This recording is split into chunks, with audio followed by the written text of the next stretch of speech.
Hello foodies, welcome to Vismai food. ఇవాల్టి special Karnataka special vangibath పొడి. అందరికీ తెలిసిందే వాంగీబాత్లో వాడతారు ఈ పొడి అని అనుకుంటే పొరపాటే. ఈ పొడి మీరు ఒక్కసారి చేసి ఉంచుకుంటే రెగ్యులర్ బోరింగ్ రొటీన్ కర్రీస్ని అమేజింగ్గా మార్చేయచ్చు. ఎవ్రీ కిచెన్లో ఉండాల్సినటువంటి పొడి. నేను కారాబాత్లో ఆఖరణ వాంగీబాత్ పొడి వేశాను కదా, ఆ పొడే ఇది. డీటెయిల్డ్ రెసిపీ, పక్కా కొలతలతో ఉంటుంది. జాగ్రత్తగా ఫాలో అవ్వండి. ముందుగా కడాయిలో 2 టేబుల్ స్పూన్ల మినపప్పు అంటే 25 గ్రాములు వేసుకోండి. ఇంకా 2 టేబుల్ స్పూన్ల పచ్చి శనగపప్పు, ఇది కూడా 25 గ్రాములు. వీటిని సన్నని సెగ మీద కలుపుతూ మంచి సువాసన వచ్చేంత వరకు వేపుకోవాలి. నేను 4 నిమిషాలు లో ఫ్లేమ్ మీద వేపాను. అప్పటికి మంచి సువాసన రావడం మొదలైంది. అప్పుడు 25 గ్రాముల ధనియాలు, టేబుల్ స్పూన్ల కొలతల్లో అయితే సరిగ్గా 6 టేబుల్ స్పూన్ల ధనియాలు అవుతాయి, కొంచెం అటు ఇటుగా. ధనియాలను కూడా కలుపుతూ మంచి సువాసన వచ్చేంత వరకు లో ఫ్లేమ్ మీద వేపుకోవాలి. సుమారుగా నేను 8 నుంచి 9 నిమిషాల పాటు కలుపుతూ వేపాను. ఆ స్టేజ్లో తీసి ప్లేట్లో చల్లార్చండి.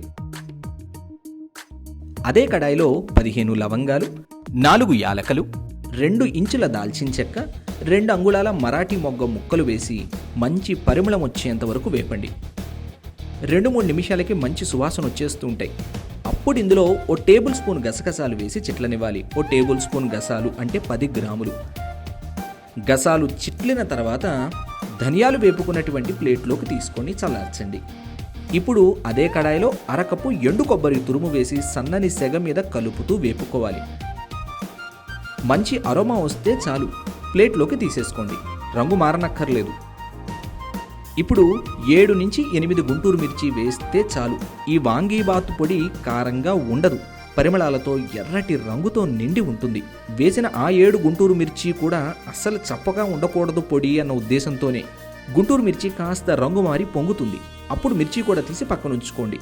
ఇప్పుడు అదే మూకుల్లో 75 గ్రాములు తొడిమెలు తీసేసిన బ్యాడిగి మిర్చిని ఎర్రటి ఎండలో ఓ పూట ఎండబెట్టినవి వేసుకోవాలి.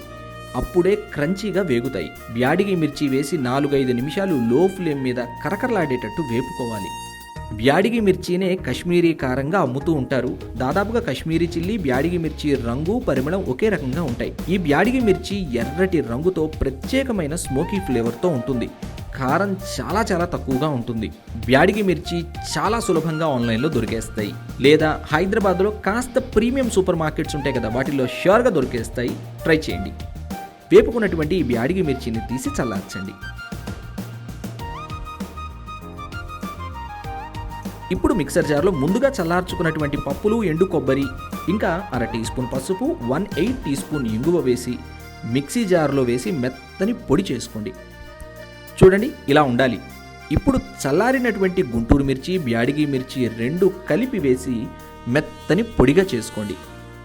గ్రైండ్ చేసిన వెంటనే పొడి కాస్త ముద్దగా అనిపిస్తుంది, అందుకే ప్లేట్లోకి తీసి కాస్త చల్లార్చండి.